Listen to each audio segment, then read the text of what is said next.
Hey everyone, this is Steve Weintraub with Collider, and we are here at the Collider Studio at Sundance 2025, presented by Rendezvous Capital. We're here supporting indie cinema, and we're also supporting LA Wildfire Relief Live, which benefits 5 amazing organizations working to help those affected by the horrific wildfires. If you'd like to get involved, please donate at lawildfirerelief.live. And on that note, how are you guys doing? Great. I really want to start with congratulations for making the movie and for being at Sundance. But everyone watching this interview will probably not have seen the movie yet. So how have you been describing the film to like your friends and family? So this is a film about contemporary human relationship. I've introduced a virtual reality world, but it could be any kind of world that represents a new way of communication. But ultimately, it's about, generation differences, family values, and searching for love. For everyone here, for each of you, what was it about this script and this movie that said, I need to be a part of this? I want to produce, I want to do the music, I want to act in it. If you guys don't mind. Yes, can it be in Mandarin? I have a translator. 我会很喜欢这一部电影，就是因为我觉得其实真实的人生，它就是人生。然后虽然说我们有很多 VR world， 但是我们有时候会在 VR 的世界跟别人聊、倾诉一些自己不敢跟自己家人、好朋友说的话，所以我觉得其实 VR 也是很重要的，因为它其实就是已经贯穿了我们所有人的人生。然后我就是也希望大家看完 Luz 之后可以go back to home to tell someone you love.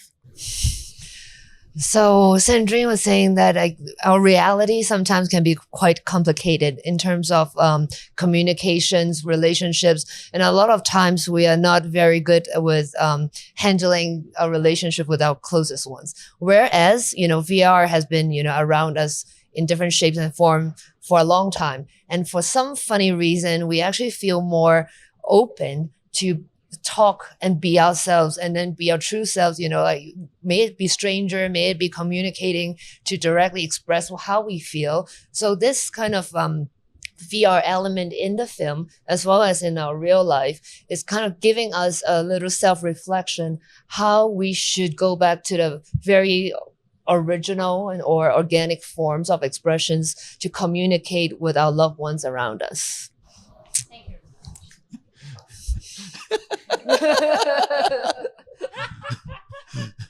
and so talk if we can continue down the line. Oh, me? Yeah. Okay.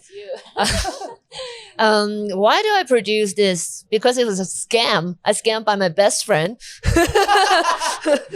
Personal. Yeah, it's very personal experience. And I kept telling people it was also us being naive. But then the good way to talk about this naivety is like we have this very pure-hearted passion, because we were born and raised in Hong Kong, in Asia, of course, and then we went to school in the States, worked in Europe, and what we really want to do is to combine the best of all worlds that we know. But then this also coincides with the nature of the story, because talking about the complexity or differences in people, it seems like we always have different categories, labeling, but essentially we all have this universal emotions and feelings that is underneath it all, that we all share the same thing. So this kind of something that we kind of look past or neglect in our daily lives, they are actually very complicated. And then putting it to a 2D screen, it's even more complicated.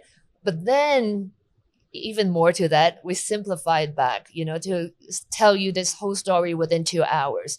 What we feel, who we are, doesn't matter where you're from, what age group, what difficulties you're facing. We are all just the same humans seeking this sense of belongings and connection.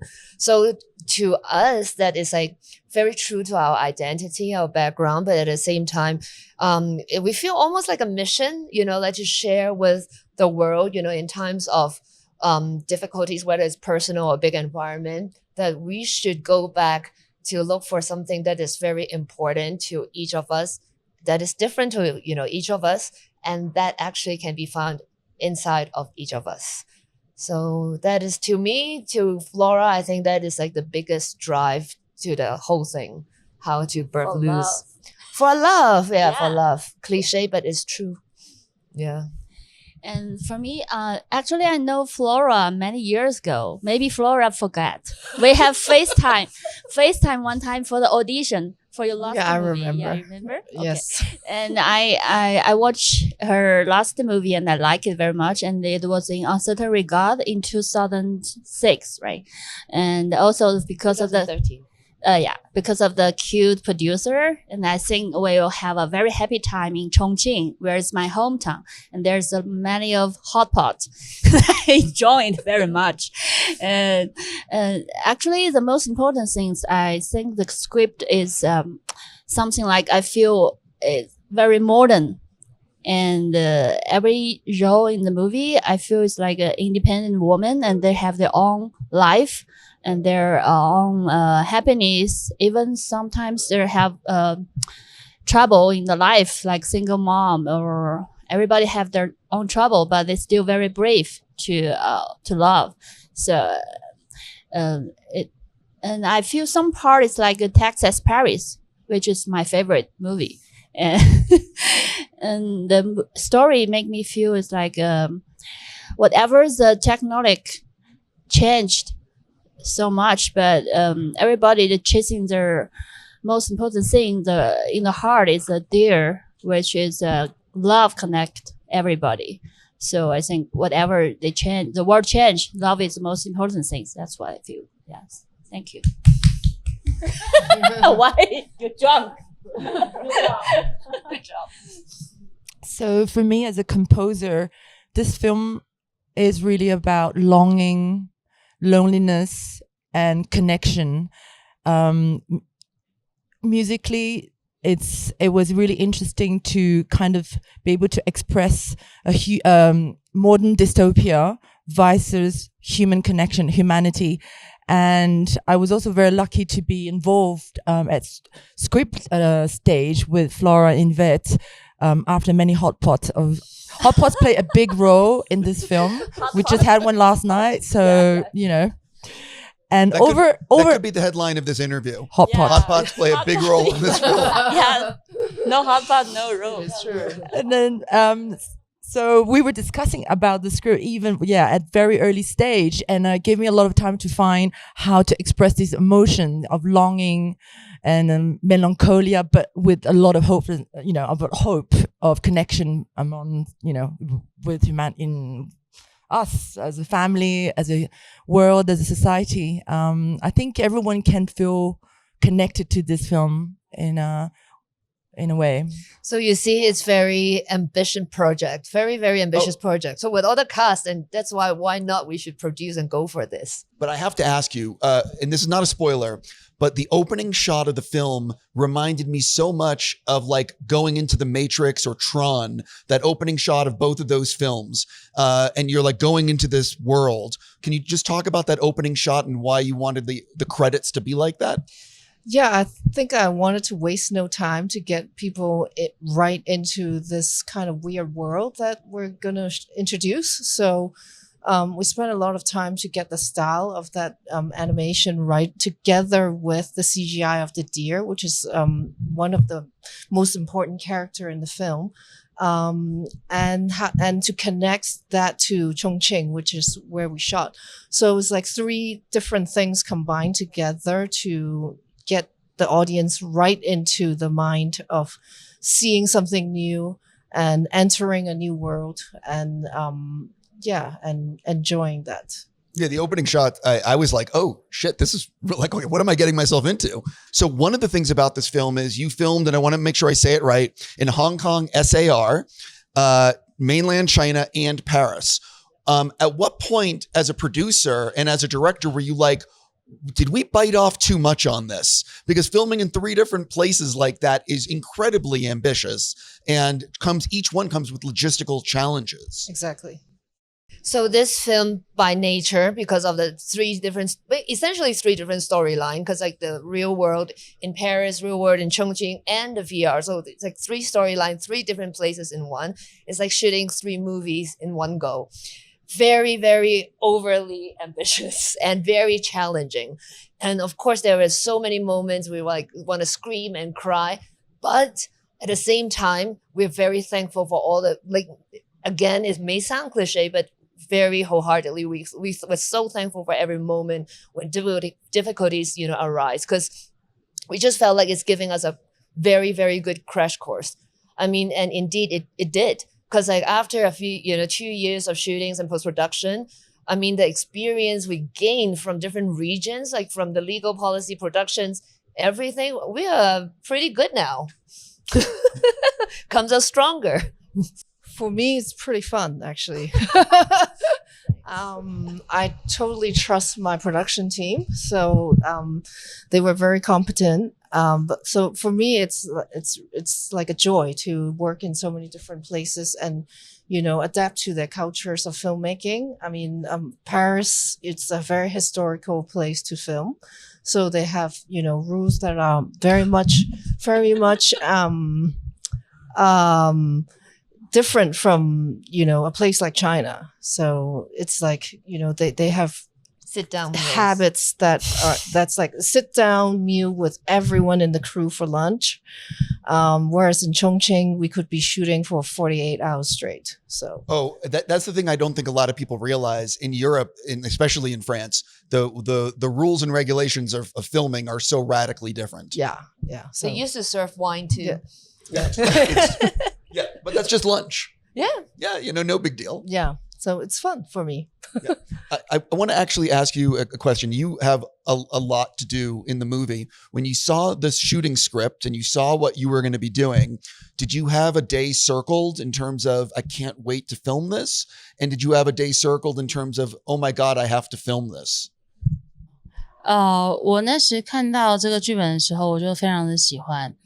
然后，因为我觉得它是一个有科技、有现实生活，然后我演的角色 Rain 又是有一个 stepmother 的一个角色。其实我觉得现实生活中的人很多会不一样的经历跟自己生活上面碰到的事情，但我觉得 Rain 这个角色就是代表爱。因为呢，不管是 stepmother、stepfather 或是怎么样的，他都是很勇敢的去爱的。然后他又有一点亚洲人的比较害怕一点点的那种心情，然后再碰上这一个Miss Yvette 演的那个很外放的女人，所以我觉得这是一个我看的时候就很喜欢的剧本跟电影。So Sandrine said at the moment she first read the script, she already fell in love with the script because besides having the virtual reality, and all these things, everything again is rounded to the complexity of what real life is. Like, for example, her character Ren, having a stepmother, being Isabelle Huppert, is from France and already have a lot of differences and complexity to, as a background of their relationship.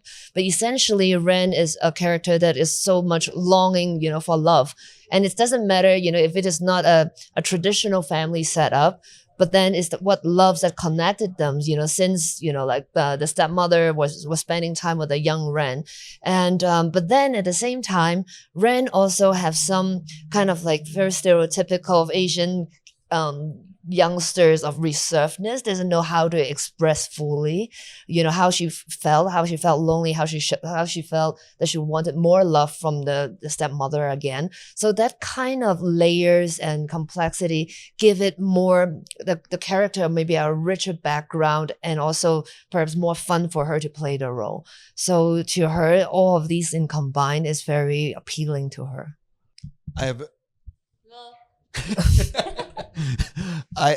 So VR plays an important part in the movie. Can you talk about the time you spent developing the headset that people were going to wear, how much, because there's a lot of options. How much did you think about using something from the real world and like designing the VR world of the movie? Actually, we had way too many options. In the beginning, actually, game companies were approaching us to see if we can work together to create also a game along with the movie. We had design that are like so in depth that it's almost like a huge Bible with all these design.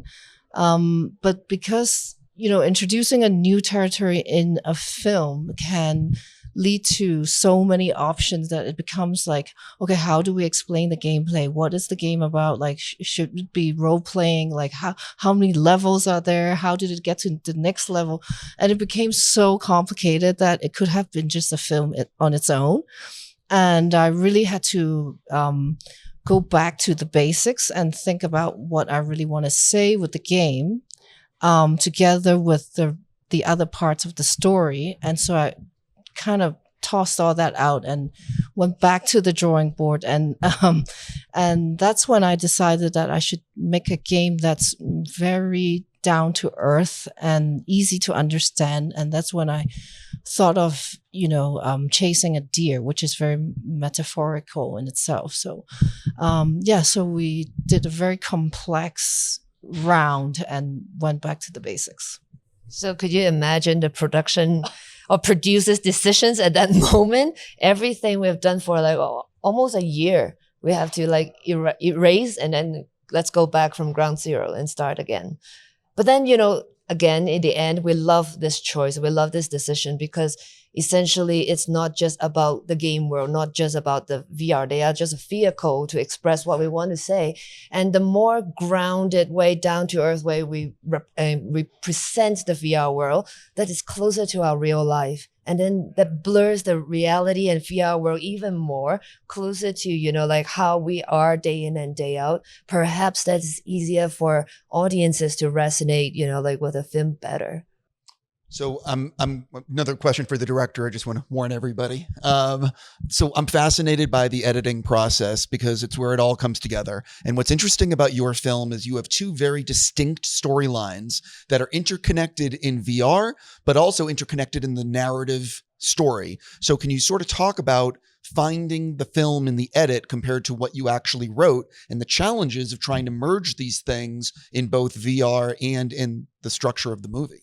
I think the timing of the editing, it was very challenging because, in Chongqing, it's a more fast-paced kind of environment. And in Paris, it's a slower paced environment. And then the VR itself has its own pacing.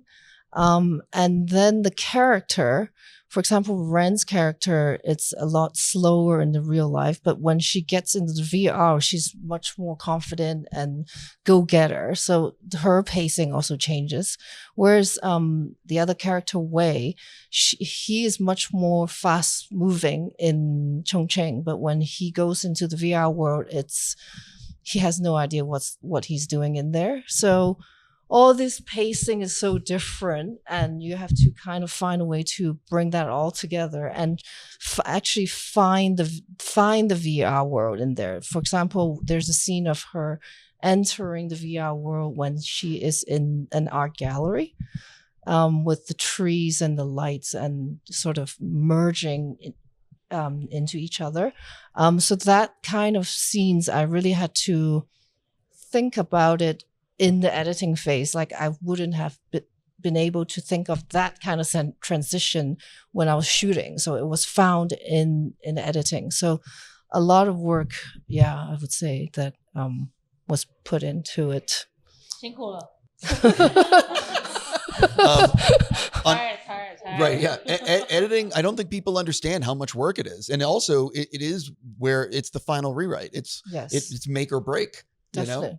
I'm being given the wrap-up signal, so I'm just going to say I'm really so happy for you guys being at Sundance. Have fun in Salt Lake City at your screening, and really congrats for you know what I mean. I wish you guys nothing but the best. Thank you so much. Thank you very much.